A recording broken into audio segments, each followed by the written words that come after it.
आप दुकान से बिस्किट का पैकेट लेने गए, उस पर क्या लगा हुआ है? Indirect tax. अगर दूध का पैकेट लेने गए हुए हैं, उस पर क्या लगा हुआ है? इनडायरेक्ट। मतलब अगर आपने सरकार की लिमिट से ज्यादा कमाया तो आपको उस पर इनकम टैक्स भरना पड़ता है। गवर्नमेंट ये कस्टम ड्यूटी टैक्स लगा देती है, जिस वजह से मशीन और महंगी हो जाती है। एक आदमी जो टैक्स भरता है वो अपनी इनकम से डायरेक्ट टैक्स भरता है, लेकिन जो कंपनियां टैक्स भरती हैं वो अपने इनकम में से खर्च को घटा करके प्रॉफिट में से टैक्स भरती हैं। हर साल लगभग देश में 6% महंगाई बढ़ रही है, लेकिन एम्प्लॉयज की सैलरी में कुछ खास फर्क नहीं पड़ा है। शहर में रहने वाले लोगों के पास उतना पैसा बचा नहीं है खर्च करने के लिए, क्योंकि सरकार ने उन्हें टैक्स लगा कर इतना निचोड़ दिया है कि वो मिडिल क्लास से अब लोअर क्लास में आ गया। तो इन सब चीजों से कोई मतलब नहीं है, कोई भूखा रहे या खाना खाए, उनके पास बस टैक्स का पैसा आना चाहिए। पर 5% से 18% जीएसटी, इन्हीं सब रीजंस की वजह से एक मिडिल क्लास आदमी अपनी रोजमर्रा की जिंदगी जीने के लिए लोन लेने के लिए मजबूर हो। एक कार मैन्युफैक्चर करने वाली कंपनी पैसा नहीं कमा पाती है, उससे कई गुना ज्यादा हमारे देश की सरकार पैसा कमा लेती है कार के टैक्स से। जहां से उस जहां तक जहां भी जाओगे,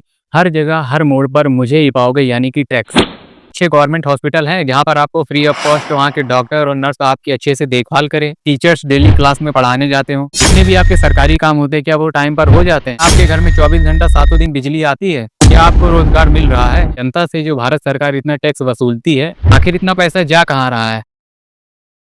टैक्स, जिसका नाम सुनते ही कुछ लोगों को टेंशन होने लगती है। क्या आपको भी टैक्स का नाम सुनते ही टेंशन होने लगती है? अगर होती है तो कोई बात नहीं, आज हम समझते हैं भारत के टैक्स सिस्टम को, और ये भी जानते हैं कि ये कैसे ये टैक्सेस एक मिडिल क्लास आदमी को निचोड़ते हैं। सबसे पहले हम लोग ये समझते हैं कि टैक्स होता क्या है। टैक्स यानी वह पैसा जो हम लोग सरकार को देते हैं, इससे सरकार हमारे लिए स्कूल बनवा सके, हॉस्पिटल बनवा सके, रोड बना सके, बिजली पानी जैसी सुविधाएं हम लोगों को देने के लिए। और जो कि सही भी है, टैक्स देना भी चाहिए, नहीं तो सरकार के पास पैसा कहाँ से आएगा देश को चलाने के लिए? कहीं पर ट्रेन के लिए रेल लाइन बिछानी है, उसके लिए पैसा कहाँ से आएगा सरकार के पास? टैक्स से। कहीं पर गवर्नमेंट हॉस्पिटल बनवाना है, उसके लिए पैसा कहाँ से आएगा? हमारे टैक्स से। कहीं पर गवर्नमेंट कॉलेज या गवर्नमेंट हॉस्पिटल बनवाना है, उसके लिए पैसा कहाँ से आएगा? टैक्स से। जितने भी गवर्नमेंट एम्प्लॉयज हैं उन सबको सैलरी कहाँ से मिलती है? हमारे टैक्स से। यहाँ तक कि नेताजी की एसयूवी भी हमारे टैक्स के पैसों से ही उन्हें मिलती है। उनके पास यही एक ऑप्शन है हमसे टैक्स के रूप में पैसा लेने के लिए, फिर वो चाहे हमसे डायरेक्ट ले या फिर इनडायरेक्ट। देखिए, भारत में 2 तरह के टैक्स होते हैं, एक होता है डायरेक्ट टैक्स, दूसरा होता है इनडायरेक्ट टैक्स। डायरेक्ट टैक्स वो टैक्स होता है जो सीधा हम लोगों की इनकम से लिया जाता है, जैसे income tax, corporate tax. Corporate tax भी कंपनी पे लगने वाला टैक्स होता है, जो कि डायरेक्ट टैक्स होता है। और इनडायरेक्ट टैक्स वो होता है जो हमसे घुमा के लिया जाता है, जो कि हम लोग हर रोज देते हैं कोई भी सामान खरीदते वक्त। फिर वो चाहे आप खाने पीने की चीज़ खरीदें, या फिर कोई दवाइयाँ खरीदें, या कोई इलेक्ट्रॉनिक सामान खरीदें, या कपड़े खरीदें, कुछ भी खरीदें, सब पर क्या लगा हुआ होता है? जीएसटी। आप दुकान से बिस्किट का पैकेट लेने गए, उस पर क्या लगा हुआ है? Indirect tax. अगर दूध का पैकेट लेने गए हुए हैं, उस पर क्या लगा हुआ है? Indirect tax. अगर माचिस लेने गए हैं तो इनडायरेक्ट टैक्स। कोई भी इलेक्ट्रॉनिक सामान हो गया, मोबाइल फ़ोन हो गया या फिर लैपटॉप हो गया, उस पर क्या लगा हुआ है? Indirect tax. जितने भी चीज़ों को हम लोग बाहर से खरीदते हैं, सब पर लगा हुआ है इनडायरेक्ट टैक्स। और डायरेक्ट टैक्स और इनडायरेक्ट टैक्स में भी कई तरह के टैक्स होते हैं, जैसे कि डायरेक्ट टैक्स में सबसे पहले income tax, corporate tax, capital gain tax, property tax. Indirect tax में जीएसटी, जो कि गुड्स एंड सर्विस टैक्स, फिर आता है custom duty, stamp duty, excise duty देते हैं हम लोग। तो इन सबको एक एक करके समझते हैं। डायरेक्ट टैक्स में सबसे पहले आता है इनकम टैक्स, जिसमें हर इंसान को सरकार द्वारा तय की गई लिमिट के अनुसार हर साल आईटीआर भरना पड़ता है, यानी कि इनकम टैक्स भरना पड़ता है। मतलब अगर आपने सरकार की लिमिट से ज़्यादा कमाया तो आपको उस पर इनकम टैक्स भरना पड़ता है, लेकिन अगर आपने लिमिट के अंदर कमाया तो उस पर कोई भी इनकम टैक्स नहीं देना होता है। और फिर आता है कॉर्पोरेट टैक्स, जो कि कंपनियों की कमाई पर लगता है, यानी कि कंपनी साल में कितना कमा रही है उसकी कमाई पर भी टैक्स देना होता है, जो कि कॉर्पोरेट टैक्स होता है। जैसे कि अभी के समय में डोमेस्टिक कंपनियों में 25% टैक्स देना होता है, और जिसमें उनके भी कुछ रूल्स होते हैं। फिर आता है कैपिटल गेन टैक्स। जब भी आप अपनी कोई प्रॉपर्टी बेचते हैं या सोना बेचते हैं या अपने कोई शेयर्स बेचते हैं, तो उस पर भी सरकार को आपको टैक्स देना होता है। सरकार का कहना है अकेले अकेले प्रॉफिट नहीं ले देंगे, हमारा भी हिस्सा लगेगा। लगा दिया कैपिटल गेन टैक्स। और फिर लास्ट में हमारा बचता है प्रॉपर्टी टैक्स, जो कि स्थानीय प्रशासन को जाता है। तो ये तो था हमारा डायरेक्ट टैक्स। अब समझते हैं इनडायरेक्ट टैक्स क्या होते हैं।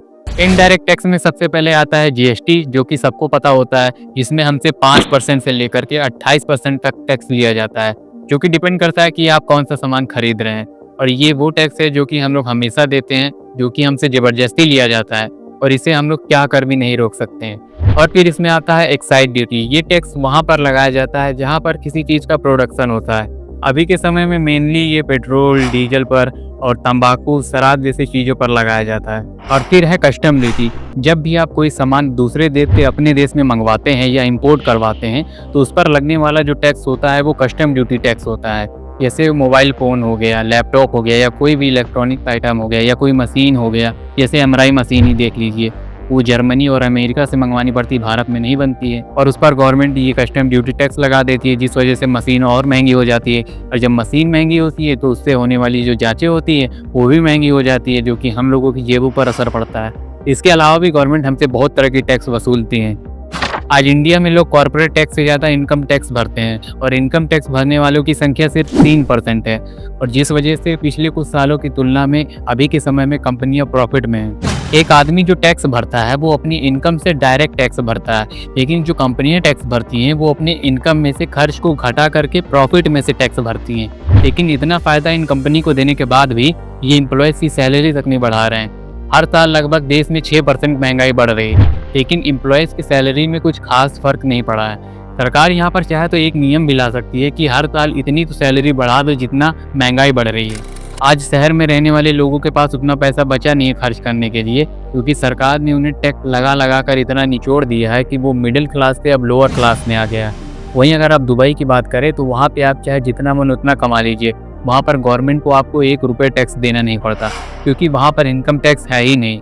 आप वहाँ पे चाहे 1 लाख कमाइए, 10 लाख कमाइए या 1 करोड़ कमाइए, वो आपकी जेब में होते हैं। और यहाँ पर अपर क्लास के लोग महंगे चीज़ों को अफोर्ड कर पा रहे हैं, लेकिन जो आम आदमी है वो अपने रोज़मर्रा की चीज़ों को ही नहीं खरीद पा रहा है। ज़रा आप खुद ही सोचिए, अगर कोई महंगा सामान है उस पर जीएसटी लगता है तो ठीक है, लेकिन जो आदमी की रोज़मर्रा की चीज़ें हैं जैसे दूध, दही, आटा, दाल, चावल, इस पर जीएसटी लगाने का कोई मतलब है? वहीं आप अगर दुबई या अरबी देशों में बात करेंगे तो वहाँ पर आज भी रोटी का दाम 1 दिरहम या 1 रियाल है, जो कि आज से 20-25 साल भी वही रेट था और आज भी 1 दिरहम कहीं वहाँ मिलता है। क्योंकि वहाँ के गवर्नमेंट की ये सोच है कि गरीब से गरीब आदमी भी भूखा ना रहे। पर भारत में सरकार को इन सब चीज़ों से कोई मतलब नहीं है, कोई भूखा रहे या खाना खाए। उनके पास बस टैक्स का पैसा आना चाहिए, फिर वो चाहे आपके इनकम से आए या आपके आटा दाल से आए। हर साल महंगाई बढ़ रही है, लेकिन आपकी कमाई नहीं बढ़ रही है, इनसे उनको कोई फ़र्क नहीं पड़ता। और मज़े की बात, ये जीएसटी आपको वहाँ नहीं देना पड़ेगा जहाँ पर 25 किलो के ऊपर का पैकेट हो, यानी कि 25-50 किलो की जो पैकेट हैं, अगर आप उससे ज़्यादा खरीदते हैं तो आपको टैक्स नहीं देना पड़ता है। ऐसा नियम किस लिए है? इस पे भी एक आम आदमी को टारगेट किया गया है। जो कम क्वांटिटी में सामान लेता है उसको टैक्स देना ही पड़ेगा, और जो कंपनी बल्क में सामान लेती है, जो अपर क्लास लोग हैं, वो यहाँ भी टैक्स देने से बच जाएंगे। मतलब क्या है? गरीबों का खून चूसना। आज अगर आप नमकीन बिस्किट का पैकेट लेने जाते हैं तो उस पर आपको 12% जीएसटी देना होता है। हेयर ऑयल, साबुन जैसी चीज़ों पर 18% जीएसटी। आपका मन हुआ चलो फैमिली के साथ कहीं खाना खाते हैं तो उस पर आपको 18% जीएसटी देना होता है। और फिर मन हुआ कहीं चलो मूवी देखने गए, वहाँ पर 18% जीएसटी।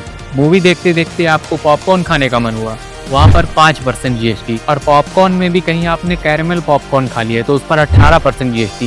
ये क्या बना रखा है? पॉपकॉर्न में थोड़ा सा इंग्रेडिएंट्स मिला दो तो उस पर 5% पे 18% जीएसटी।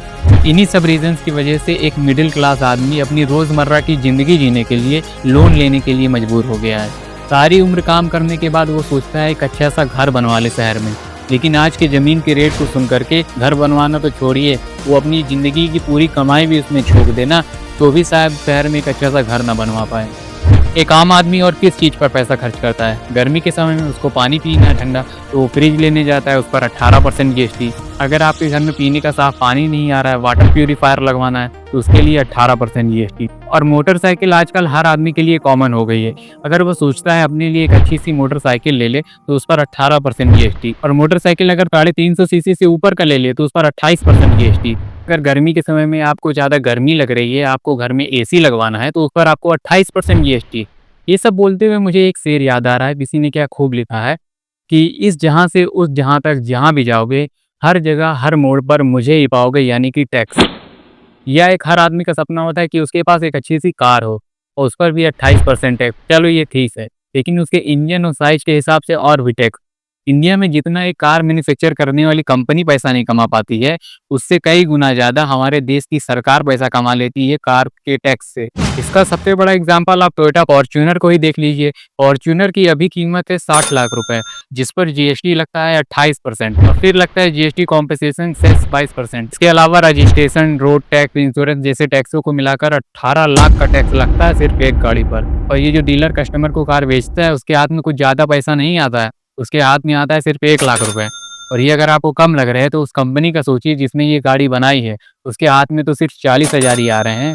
अब इतना सारा टैक्स सरकार के खजाने में डालने के बाद आपको मिल क्या रहा है वो भी देख लो। जब आप अपने घर से बाहर निकलते हैं तब क्या आपको शुद्ध हवा मिलती है? आपके घर के आसपास जितने भी रोड है जहाँ पे आप लोग आते जाते हैं, क्या उन सब की हालत एकदम सही है? क्या आपके पास अच्छे गवर्नमेंट हॉस्पिटल हैं जहाँ पर आपको फ्री ऑफ कॉस्ट वहाँ के डॉक्टर और नर्स आपकी अच्छे से देखभाल करें, आपकी अच्छे से इलाज करें, आपके इलाज में कोई लापरवाही ना हो रही हो? क्या आपके पास अच्छे गवर्नमेंट स्कूल, कॉलेजेस और यूनिवर्सिटीज हैं जहाँ पर टीचर्स अच्छे से बच्चे पर ध्यान देते हो, जहाँ पर पढ़ाई अच्छी होती हो, टीचर्स डेली क्लास में पढ़ाने जाते हो? जितने भी आपके सरकारी काम होते हैं क्या वो टाइम पर हो जाते हैं? जितने भी गवर्नमेंट अफसर है, जितने भी गवर्नमेंट अधिकारी हैं, क्या उन तक आपकी बात पहुंचती है? अगर पहुंचती भी है तो क्या वो लोग आपके लिए कोई सोल्यूशन निकालते हैं? क्या आपको इधर उधर जाने के लिए कोई फ्री ट्रांसपोर्टेशन है? आपके गली मोहल्ले में जितने भी एरिया है क्या सब जगह साफ सफाई है? क्या आपके घर में 24 घंटा सातों दिन बिजली आती है? क्या आपको रोजगार मिल रहा है? अगर ये सारी फैसिलिटीज आपको मिलती है तो फिर अच्छी बात है। अगर नहीं मिल रही है तो एक बार सोचने की जरूरत है कि 140 करोड़ आबादी वाले देश में जनता से जो भारत सरकार इतना टैक्स वसूलती है, आखिर इतना पैसा जा कहाँ रहा है? क्या ये पैसा नेताओं के घर भरने में लगाए जा रहे हैं? अगर नहीं तो फिर इतना टैक्स देने के बाद हमारी स्थिति ऐसी क्यों है? मतलब क्या है? मतलब भारत में बाकी देशों जितना या बाकी देशों से ज़्यादा टैक्स लिया जाता है, लेकिन बाकी देशों में जो जो फैसिलिटीज़ वहाँ की गवर्नमेंट वहाँ की जनता को देती है, वो फैसिलिटीज़ हमारे देश की सरकार हम लोगों को नहीं देती है। और फिर हम कहते हैं भारत विश्व गुरु बनेगा। ये विश्व गुरु है या टैक्स गुरु है? टैक्स लेना गलत नहीं है, लेकिन टैक्स का सही इस्तेमाल ना करना ये गलत है। आपकी इस पे क्या राय है कमेंट में ज़रूर लिखना।